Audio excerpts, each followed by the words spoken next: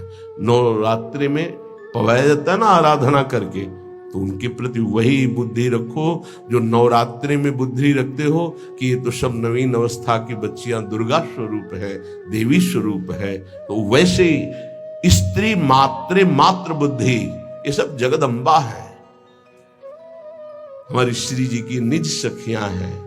इनके चरणों में वंदना करे तो प्रिया जो से प्रेम हो जाएगा, और इनके प्रति दोष भाव करे तो नरक की प्राप्ति होगी। ऐसे ही स्त्री शरीर को चाहिए पुरुष शरीर के प्रति भगवत भाव रखना। गोस्वामी तुलसीदास जी ने लिखा है, मध्यम परपति देखई कैसे, भ्राता पिता पुत्र निज जैसे। अपने बराबर का देखा तो जैसे हमारा भाई हो तो कैसा हमारा भाव रहेगा, छोटा देखा तो पुत्र हो तो कैसा भाव रहेगा, और पिता के समान जो वयोवृद्ध बड़े हैं उनके प्रति पूज्य भाव रहता है। तो माता बहनें कैसे पुरुष को देखती हैं, भ्राता पिता पुत्र निज जैसे। और पुरुष कैसे देखते हैं, बोले जननी समझाने पर नारी। जो बड़ी माता है बहनें वो साक्षात माँ है, जो छोटी हो साक्षात दुर्गा है, नवीन कन्या रूप। उनके चरण स्पर्श करे, जहां पाणी ग्रहण है वहां अर्धांगिनी भाव। स्त्री मात्रे मात्र बुद्धि, समस्त चराचर जगत की ये प्रेम प्राप्ति के लिए आदेश दे रहे श्रीपाद। स्थिर चर निखिल प्राणी प्राणीश उपास्य बुद्धि, चाहे जड़ हो चाहे चैतन्य हो, उसमें गौर से देखो। राधा वल्लभ लाल जी की भावना करते हुए, तो राधा वल्लभ लाल जी दिखा देंगे, कह रहे स्थिर चर निखिल प्राण उपास्य बुद्धि। ये क्रूरापि पापिनो न च सताम संभाष्य दृश्याश्च ये सर्वान वस्तुतया निरीक्ष परम स्वाराध्य बुद्धिर्मम। मेरे आराध्य देव चर चर में विराजमान है। बाह्या से सार्थ लाभेष्वपि, कह रहे कि सांसारिक जितने भी लाभ हैं ये सब धोखे के हैं। समझना है, केवल समझना है, कर्तव्य पालन करना है, पर यह समझना है कि ये कोई लाभ नहीं है, धोखे का लाभ है। 1 अरब रुपया बैंक में जमा है आपके पास, बढ़िया मकान बना है, पूरे जीवन भर मेहनत की, खूब छल कपट जैसे भी बना, सब व्यवस्था कर ली, अब मरने का समय आ रहा है। अब वो कब आएगा ये तो पता नहीं, किसी का कभी भी आ सकता है, जवानी में आ सकता है, बुढ़ापे में आ सकता है, बाल्यावस्था में। यहां जो कह रहे हैं कि बाह्या से सार्थ लाभेष्वपि, जितने भी सांसारिक लाभ है वो सब बेकार हैं, बाह्य हैं। कैसे बेकार हैं? हमारे तो इतने बैंक में जमा है, इतने मित्र हैं, इतनी फैक्ट्री, ये ठीक है। फाइनल में आओ, अब आपका शरीर छूटने वाला है, अब आपके पास क्या जाएगा? हुआ ना सब बेकार। तो क्या करें? ना कुछ करें? नहीं, अपने कर्तव्य का पालन करो धर्म पूर्वक। धर्म पूर्वक किया हुआ कर्तव्य तुम्हारी रक्षा करेगा, तुमसे पापाचरण नहीं होने पाएंगे, तुम्हें बचा लेगा। और नाम जप करोगे ये धन तुम्हारे साथ जाएगा। हृदय मुखम लानि क्रुद्धानि बुद्धि, कभी भी इन भोगों की हानि हो जाने पर मुख म्लान करके उदास निराश मत हो, क्योंकि ये कोई लाभ नहीं था जिसे तुम हानि मान रहे हो कि वो वस्तु नष्ट हो गई, धन नष्ट हो गया, हमें तो सबने छोड़ दिया, हमारा तो उपहास करते। कुछ नहीं, ये लाभ ही नहीं था। यदि नाम जप कर रहे हो तो भगवान तुम्हारे हैं, तो तुम्हें शोक कैसे आ सकता है?